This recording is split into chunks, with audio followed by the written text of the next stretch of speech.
One of the intelligence failures, and I must say our failures, was that we did not take Sadat all that seriously.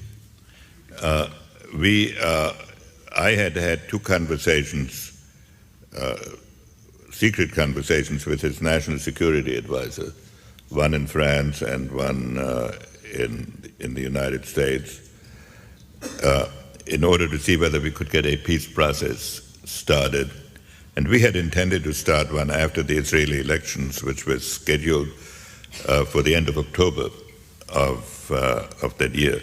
But Sadat, who had succeeded Nasser in 1970, had been threatening things for years. And in fact, when his security advisor met me the first time, he made a presentation at the end of which he said, if we succeed, the president will invite you to Cairo. And I wrote a little note to one of my associates sitting next to me, and I said, would it be impolite to ask him what the second prize is? So this was the political background. When I became Secretary of State, which was at the end of September, 2 weeks before the war started, I found out that the State Department had an intelligence research unit, which I had not been aware of. So I came in on the first Sunday that I was Secretary of State to read some of their reports. And I found that they were reporting that there was a concentration of Syrian divisions on the Golan Heights and of Egyptian divisions along the Suez Canal. And so I asked them what it meant. I asked the CIA what it meant. I asked the Israeli intelligence how they interpreted it. They all interpreted it as bluff and maneuvers that would not amount to anything. So I asked them to make a report every other day, every 2 days, to see. And every 2 days they reported the same thing. These divisions are still there. They're not doing anything particular. And so I went off to the UN. And this is why there's so much on the telephone, because I had to handle the first part of the crisis from New York. And right through, then on Thursday, I mean, I'm talking now about intelligence failures. On Thursday, the war started on a Saturday, Yom Kippur. On Thursday, we got a report that the Soviet dependents in Syria and Egypt were leaving the country. And we asked the intelligence people what that was due to. It said, well, there must be one of these quarrels between Arabs and Soviets. Nobody asked the question, who could be quarreling with the Arabs, with Syria and Egypt simultaneously, that would evoke this? Synchronized anger. So when that phone call came in at 6:15 in the morning, the first thing that Cisco, who brought me, he was the Assistant Secretary of State for Near Eastern Affairs, Undersecretary for Political Affairs, when he came in, he said, if you get on this right away, were his first words to me, if you get on this right away, you'll get it under control. Well, by that time it was way out of control. The Egyptians were getting ready to go across the canal.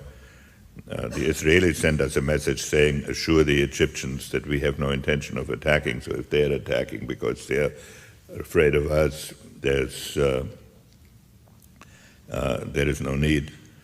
And the first, so I asked the emergency group in Washington, that was called Washington Special Action Group, to meet to assess that situation. And their assessment was that probably Israel was starting this, because the mindset was that this could not, that the Arabs were not in any position to start a war. So we spent, it can be traced in the book, the first 3 or 4 hours of the war analyzing who had started it. And the conversation with Abba Eban, where I say the Egyptians are telling us, I was talking to the Egyptian foreign minister and to the Soviets, and I said, the Egyptians are telling us you attacked in the Gulf with a naval operation, and I said, this is not your normal way of procedure, and he said, oh, no, but I don't know what's going on. So it wasn't until it started at 6, I would say it wasn't until about 11 that it was clear who had started it and the magnitude. And it took 2 more days before we and the Israelis realized that the Arab armies had actually scored a substantial success. Let me ask convinced that it was a tragedy that the war had started, but that once the war had started, we should use this opportunity to see whether some progress could be made towards an Arab-Israeli negotiation. And therefore, we were convinced from the beginning that there would be a huge Israeli victory, and that was not at all clear for about 10 days. Israel was teetering very close to the edge of catastrophe for a while. Which was a surprise again. Total surprise. So, of course, to them too, above all. So I said it's the objective immediately that we would attempt to restore the conditions when the war started, so that if Israel advanced, we would use our diplomatic influence to return them to the starting point. And we were asking the Soviets and others to support us at a time when the Arabs were gaining, to support a ceasefire resolution on the basis of the pre-war lines. That also had the advantage that it forced the Soviet Union into a very difficult position. They probably agreed with my analysis that Israel would win, but if they took our proposal and supported it, they would be telling their Arab allies that they had to give up territory that these allies considered their own, and which was not contested as being their own. And I had some painful conversations with the Egyptian foreign minister. Said, how can you ask us to go back? But at any rate, this was a position that we had at the beginning, to which we could then return when the tide had turned, and that put us in the position where all the parties had to deal with us, and where our basic theme was, to the Arab side, you can make war with Soviet arms, but you have to make peace with American diplomacy. And this turned into a situation where we gradually then pushed the Soviet Union influence out of the Middle East, but it was. I think the Soviet the history was that the Soviets had at one point put 20,000 of their military personnel into the Suez area, and that the whole air defense of Egypt SAM missiles there was a belt of SA-3 missiles, SA-2 and SA-3 missiles along the Suez Canal. And one reason why the Israelis suffered such heavy casualties was that their air force could not really operate along the Suez Canal because of the effectiveness of the Soviet established missile defense. Then Sadat kicked the Soviet military personnel out in the summer of '72. The Soviets were caught in a dilemma. They had the dominant position in Egypt and Syria when the war started. But they also were very eager to maintain good relations with us. And under the tone policy that was then going on. So they were torn. They didn't want to give up their allies. They didn't want to give up the relationship. They probably knew that the war was going on, would happen. They didn't want to warn us. They claimed afterwards they pulled out their personnel to give us a warning, which we didn't catch. That may or may not be true. But I think the Soviet policy did not have a clear line during the crisis, and that was a great opportunity for us. They were encouraging, and they did start, on the second or third day, they started an airlift of their own to help mostly Syria, but some into Egypt.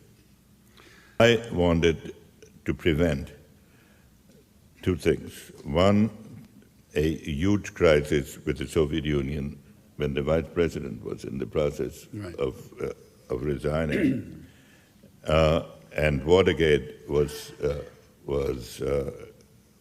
building up, and Vietnam had just been, at least temporarily, put behind us. And secondly, I wanted to prevent the Soviet Union from appearing as the protector of the Arab world and to split and to isolate us in the defense alone with Israel, with the European countries also opposed to us. And therefore, I tried to induce the Soviet Union to join us in some UN effort on a ceasefire, and I put forward that proposal, which would have required some Arab withdrawal in the first few days of the war. And I kept the Soviets rather well informed of what we were doing so that we could restore the military situation. At the same time, we were beginning almost immediately some military resupply of Israel, at the beginning primarily with high-tech equipment. And you remember, I have to repeat, the war started on a Saturday. We thought that by Wednesday, Israel would clearly have the upper hand. And so that all the maneuvers in the first week were designed to permit that situation to evolve so that we could then emerge as the mediator. Right. And that would reduce the Soviet the Soviet influence substantially, because the Soviet influence was based on military hardware. So, but then I had a shock because on Monday night, in the middle of the night, I had a call from the Israeli ambassador that he needed to see me urgently together with the military attaché, and that they wanted to come by the first thing in the morning, and I saw them in the White House. And the military attaché informed me that the Israelis had lost 400 tanks in 2 days, and I forget the number of airplanes, 30 or 40 airplanes, and that they needed urgent resupply. And and that Golda Meir wanted to come over to plead her case. I said, under no circumstances could Golda come over, because I thought that this would be a sign of such absolute panic that if the Prime Minister of Israel leaves Israel in the middle of a battle, then all the other Arab countries might jump into it, and the Soviet Union might begin to try to pick up the pieces. And that I would let him know by the afternoon what our reaction would be. And so we met during the day, President Nixon and advisors and myself, and we told the Israelis, well, we were shipping all along whatever the Israelis could carry on El Al airplanes. We told them we would replace all their losses, and therefore they did not have to hold anything back in their military operations. And but it was essential, if we wanted to get a negotiation started, that they take some action in which they were not losing on every front. I mean, that was in essence which they were in the first few days. They were, yeah. As late as Wednesday, the Arab armies were still on territory that Israel had prior to the war. So this then started. So there were two separate questions. One was, could Israel count on resupply? That they could totally. Then how quickly could we get some resupply there? Now there, the difficulty was how was one going to ship, how was one going to send equipment, and was it going to appear fast enough? And we still thought at first that the battle would be essentially decided by what was there. So an attempt was made to charter airplanes and to use American government guarantees to charter airplanes and to fly equipment to Israel. And it would be too boring to go through all the details why that was not possible. The airlines did not want to charter planes. They did not want to lose business in the Arab world. It was difficult to get insurance. Then it turned out that it was difficult to get landing rights in the Azores. So about 36 hours were lost in getting the non-El Al air support, except we started flying planes. The airplanes we began to ship immediately because they could be flown there by refueling directly.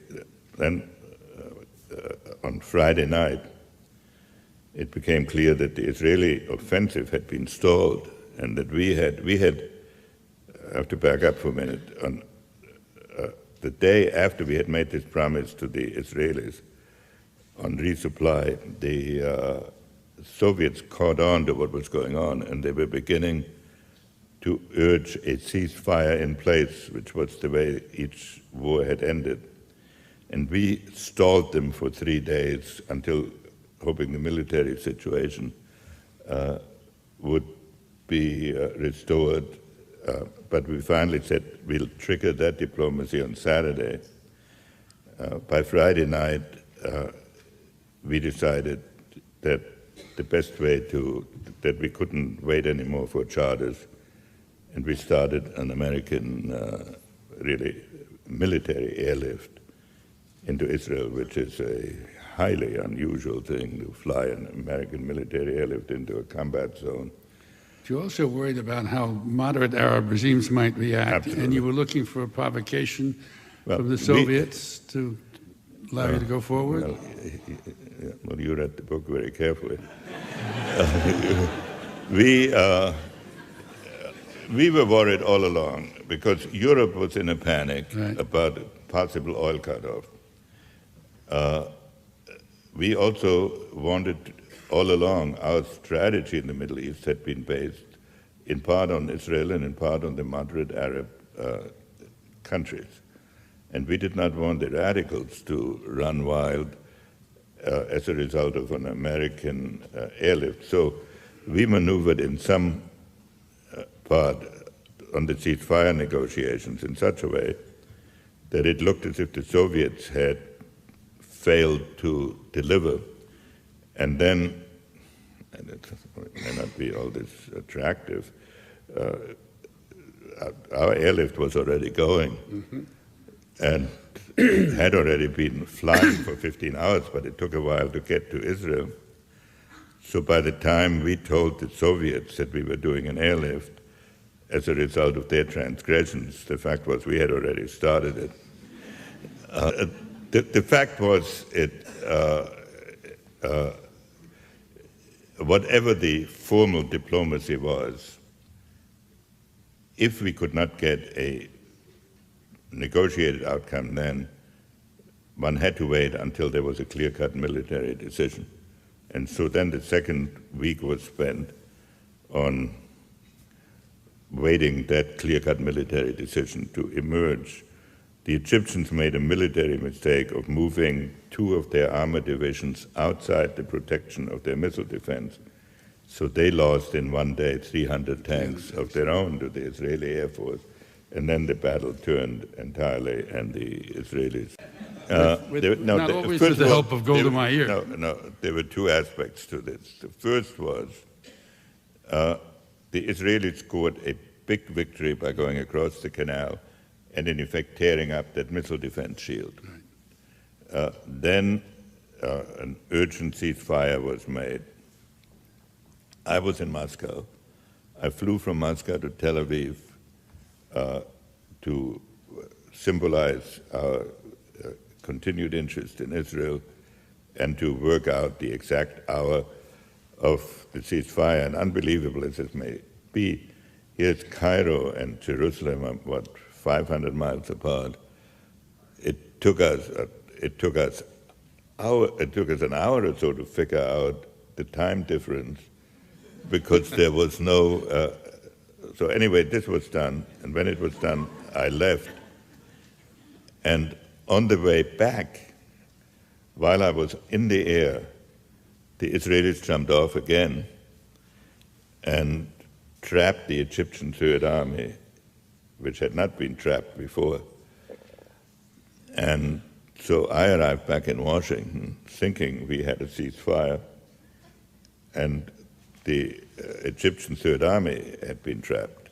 Now, we had maneuvered against the Soviet Union, but we did not want to inflict a total humiliation of going to Moscow, going to Tel Aviv, making it look as if America colluded in this maneuver. And I did not think it was either in the interest of Israel to have to destroy the Third Army, which could fairly easily be reconstituted with Soviet military help, and overthrow Sadat.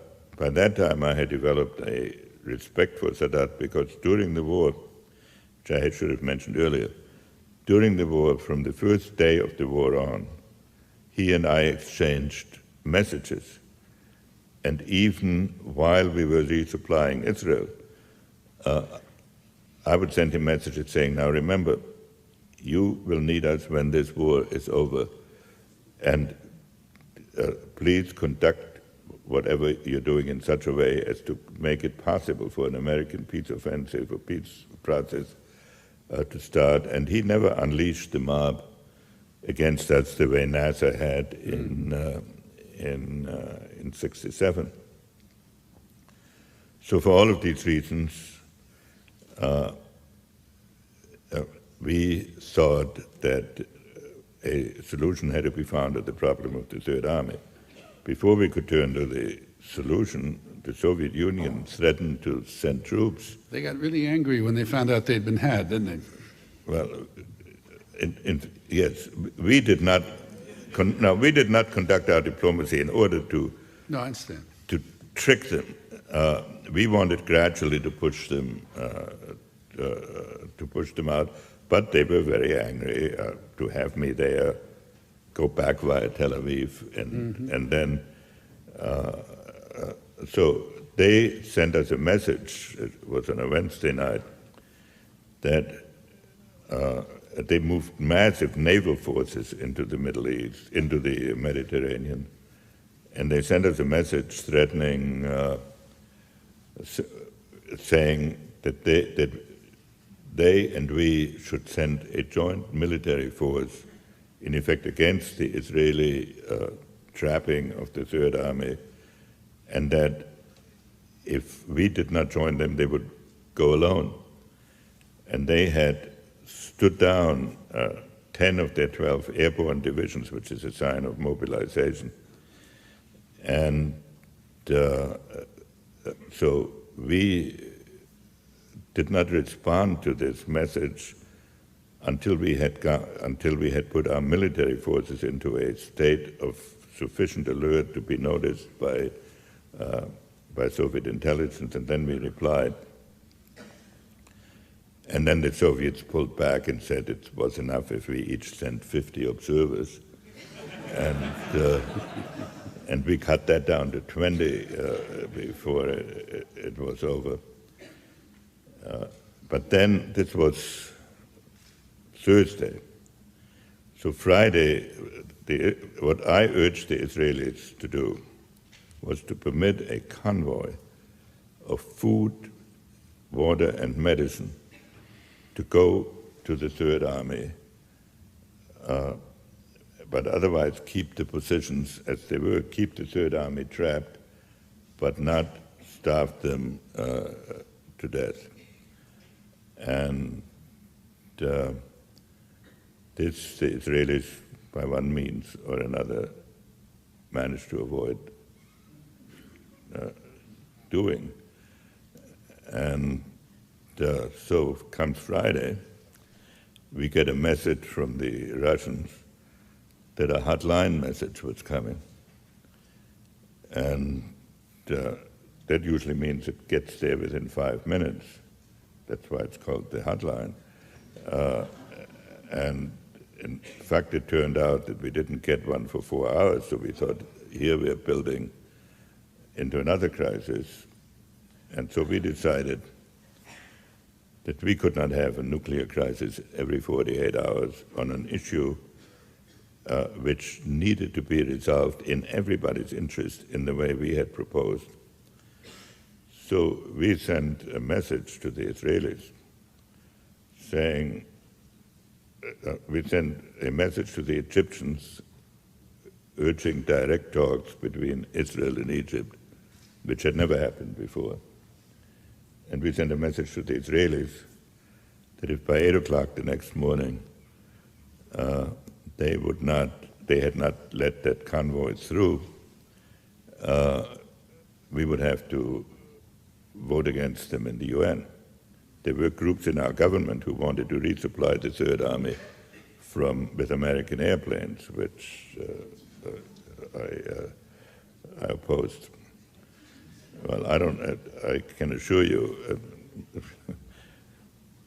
we got a message from Golda Meir, which was not exactly friendly in response to this. And while these exchanges were going on, the Egyptians accepted our proposal to have direct negotiations with Israel. And that started another minor crisis, because there was, well, shall we say kindly, a misunderstanding as to exactly where they were going to meet. And that was finally solved. And so after the smoke cleared, the convoy went to the Third Army. There were the first direct talks between Egypt and Israel, and out of this 3 agreements emerged, culminating in the peace agreement. Golda could be a pretty colorful character. What was it she said to you about we're only a tiny little nation? Well, you know, here we had run an airlift, which is not the usual thing. We'd run an airlift, we'd resupplied them, we'd gone on nuclear alert. So we had certainly shown our support. And she said, well, we're just a little country. And if you want to tell her, if you and the Russians want to agree among each other about our fate, when all we asked her to do was to send one convoy with food and water through lines that would continue to be controlled. But on the other hand, I adored Golda. And she was tough, she was heroic, she was stubborn, but she also had, when she understood the necessities, she fought for them with great courage, and I think she's one of the most remarkable people that I've met.